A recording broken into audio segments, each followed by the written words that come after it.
The only real difference between him and Basil is that he was small and had a very large henpecking wife. So I didn't have any problems with saying what I didn't think was funny. No, I don't believe that. Why does he say that? There are television moments that make you laugh, and then there are television moments that make an entire nation argue for decades.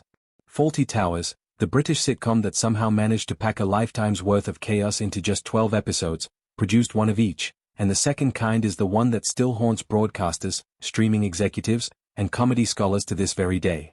It was a single episode, in a single series, that crossed a line so contested that the show has been pulled, edited, restored, redebated, and pulled again. And the extraordinary thing? The scene that caused all of this wasn't written to shock. It was written to mock the very people who would later be offended by it. To understand why that matters, and why it still matters now, you have to go back to the beginning. Fawlty Towers didn't come from a writer's room brainstorming session. It came from a genuinely horrible hotel stay. In 1970, John Cleese and the Monty Python team were in the seaside town of Torquay filming their BBC sketch series, and they checked into a place called the Gleneagles Hotel. The manager there, a man named Donald Sinclair, was extraordinary, not in any good sense of the word, but in the way a natural disaster is extraordinary. He was rude, suspicious, and operatically incompetent. He threw a guest's luggage out because he decided it looked dangerous. He corrected a guest's table manners in front of the dining room. He treated every person who walked through his door as a personal inconvenience. Most people would have left a bad review and moved on. Cleese took mental notes. Years later, partnering with his then-wife and writer Connie Booth, Cleese transformed that experience into Basil Fawlty, a hotel manager of bottomless snobbery, volcanic temper, and catastrophic incompetence. The character wasn't Sinclair exactly, but he was Sinclair's spiritual heir, a man absolutely certain of his own superiority, constantly defeated by the world's refusal to cooperate with his delusions. The show premiered on the BBC in 1975, attracted puzzled reviews from critics who genuinely didn't know what to make of it, and then slowly, through word of mouth and repeat broadcasts, became one of the most beloved pieces of television Britain had ever produced. Only 12 episodes were ever made. That limitation turned out to be a kind of gift. There was no padding, no weak filler, no dip in quality. Every episode was a precisely constructed farce, a ticking clock of misunderstanding and escalation. By the time the second and final series aired in 1979, the show was already being spoken of as a classic. And then came the episode that would define its legacy, and nearly destroy it. The sixth and final episode of the second series was called The Germans.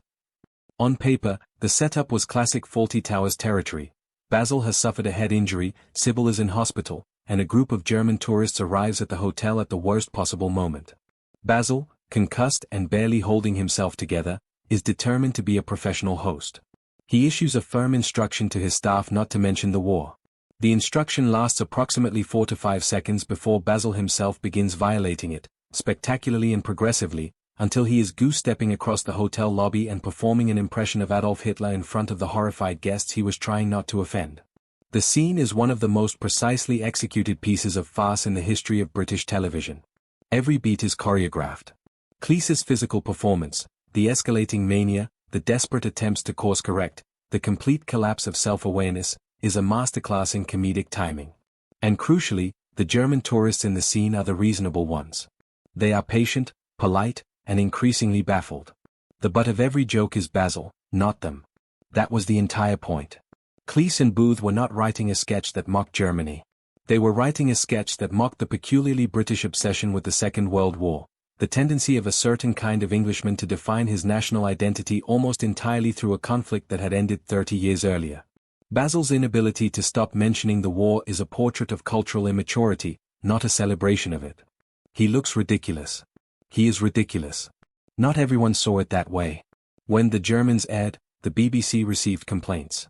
Some viewers felt that a Hitler impression, regardless of context, regardless of the satirical intent, was simply beyond the pale. Critics argued that comedy has limits, that certain historical horrors are too raw to be mined for laughs, and that a primetime sitcom on the national broadcaster was not the appropriate venue for testing those limits. The BBC took the complaints seriously. There were internal discussions about whether to re-air the episode. There were arguments about context and intent versus impact and audience.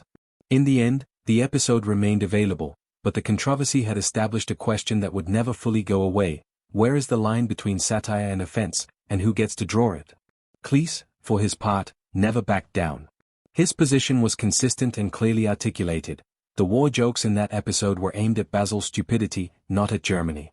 The show was mocking a British failure of imagination, not revisiting historical grievances. Basil is not a hero. He is not sympathetic. He never wins. The entire engine of Fawlty Towers runs on the premise that Basil Fawlty is wrong about everything, and the universe will make sure he knows it. In The Germans, his wrongness takes the form of a catastrophic inability to move past a war that the actual German tourists in his lobby have clearly moved past long ago. The comedy is at his expense, completely and without mercy. The argument is a sound one. But the debate it triggered was real, and it never closed. Decades passed. Fawlty Towers remained in the cultural conversation, quoted, parodied, studied, loved. Then came the streaming era, and with it a new wave of scrutiny applied to old content. Platforms that licensed classic British television found themselves making decisions about how to present material created under very different social assumptions. Some episodes of older sitcoms were quietly removed. Others received content warnings.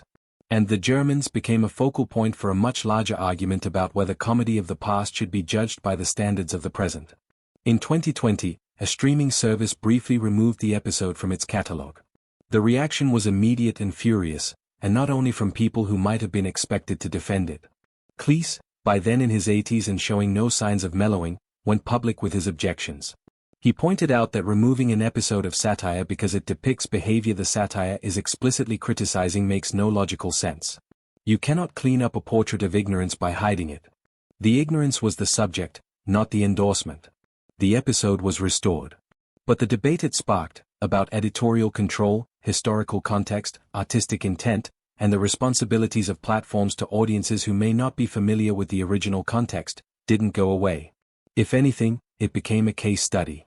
The Germans is now routinely cited in academic discussions of comedy, censorship, and cultural memory. It is used in media studies courses. It is referenced in arguments about cancel culture and in arguments against cancel culture. It has become, without anyone planning it, a kind of test case for how societies navigate the relationship between humor and history. What is remarkable, stepping back from the controversy, is how much Fawlty Towers achieved in such a brief run. 12 episodes. 2 series. A gap of 4 years between them, during which Cleese and Booth divorced but continued working together with extraordinary professional discipline. The second series was written and filmed after their marriage had ended. You would never know it from watching. The show's creative voice is utterly consistent across all 12 episodes. The cast contributed enormously to that consistency. Prunella Scales, as Sybil Fawlty, created one of the great comic characters in British television, a woman of glacial competence who knows exactly what kind of man she married and has simply decided to manage the situation. Andrew Sachs, as Manuel the Spanish waiter, invested a character who could easily have been a lazy stereotype with genuine warmth and physical courage. He absorbed real injuries during filming, including burns and bruises, and simply carried on. Connie Booth, as Polly, was the grounded center of a show that otherwise ran entirely on hysteria. The British Film Institute named Fawlty Towers the greatest British television series of all time in 2000. That ranking has never been seriously challenged. The infamous scene that allegedly took Fawlty Towers off the air didn't actually take it off the air permanently. What it did was raise a question that the show itself never needed to answer, because the show already knew the answer: who is the joke on? In The Germans, as in every episode of Fawlty Towers, the joke is on Basil. It is always on Basil.